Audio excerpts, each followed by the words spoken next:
नमस्कृत्य नरं चैव नरोत्तमं देवीं सरस्वतीं व्यासं ततो जयमुदीरयेत्। ओम नमो भगवते वासुदेवाय, ओम नमः पितामहाय, ओम नमः प्रजापतिभ्यः, ओम नमः कृष्णद्वैपायनाय, ओम नमः सर्वविघ्नविनायकेभ्यः।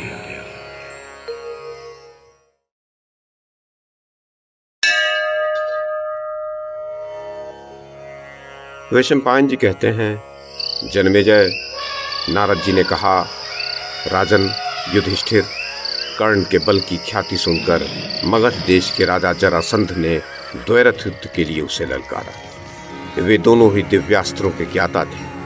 उन दोनों में युद्ध आरंभ हो गया। वे रणभूमि में एक दूसरे पर नाना प्रकार के अस्त्र शस्त्रों की वर्षा करने लगे। दोनों के ही बाण क्षीण हो गए, धनुष कट गए और खड़गों के भी टुकड़े टुकड़े हो गए। तब वे दोनों बलशाली वीर पृथ्वी पर खड़े हो भुजाओं द्वारा मल्ल युद्ध करने लगे। कर्ण ने बाहुकंटक युद्ध के द्वारा जरा नामक राक्षसी के जोड़े हुए युद्ध परायण जरासंध के शरीर की संधि को चीरना आरंभ किया। दर्शकों को मैं यहाँ बता दूं, जहाँ बलवान योद्धा अपने प्रतिद्वंदी को दुर्बल पा उसकी एक पिंडली को पैर से दबाकर दूसरी को ऊपर उठा सारे शरीर को बीच से चीर डालता है, वह बाहुकंटक नामक युद्ध कहा गया है। तो नारद जी ने आगे कहा, युधिष्ठिर, राजा जरासंध ने अपने शरीर के उस विकार को देखकर वैर भाव को दूर हटा दिया और कर्ण से कहा, मैं तुम पर बहुत प्रसन्न हूँ।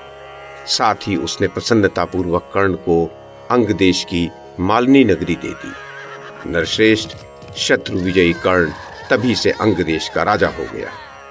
उसके पश्चात दुर्योधन की अनुमति से शत्रु सैन्य संहारी कर्ण चंपा नगरी अर्थात चंपारण का भी पालन करने लगा। ये सब तो तुम्हें भी ज्ञात ही है। इस प्रकार कर्ण अपने शस्त्रों के प्रताप से समस्त भूमंडल में विख्यात हो गया। एक दिन देवराज इंद्र ने तुम लोगों के हित के लिए कर्ण से उसके कवच और कुंडल मांगे। देव माया से मोहित हुए कर्ण ने अपने शरीर के साथ ही उत्पन्न हुए दोनों दिव्य कुंडलों और कवच को भी इंद्र के हाथ में दे दिया। इस प्रकार जन्म के साथ ही उत्पन्न हुए कवच और कुंडलों से हीन हो जाने पर कर्ण को अर्जुन ने भगवान श्री कृष्ण के देखते देखते मारा था। एक तो उसे अग्निहोत्री ब्राह्मण तथा महात्मा परशुराम जी के शाप मिले थे, दूसरे उसने स्वयं भी कुंती को अन्य 4 भाइयों की रक्षा के लिए वरदान दिया था, तीसरे इंद्र ने माया करके उसके कवच कुंडल ले लिए, चौथे महारथियों की गणना करते समय भीष्म जी ने अपमान पूर्वक उसे बारंबार अर्धरथी कहा था, पांचवे शल्य की ओर से उसके तेज को नष्ट करने का प्रयास किया गया था और छठे भगवान श्री कृष्ण की नीति भी कर्ण के प्रतिकूल काम कर रही थी।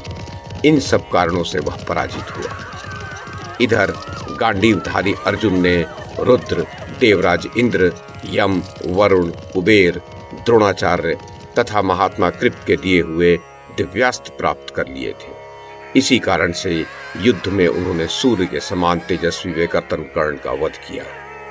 पुरुष सिंह युधिष्ठिर, इस प्रकार तुम्हारे भाई कर्ण को शाप तो मिला ही था, बहुत लोगों ने उसे ठग भी लिया था, तथापि वह युद्ध में मारा गया, अतः शोक करने के योग्य नहीं है।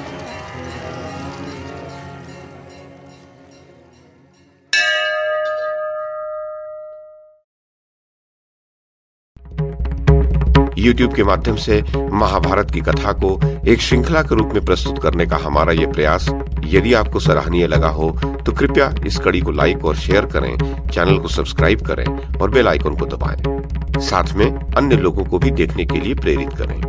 धन्यवाद और नमस्कार।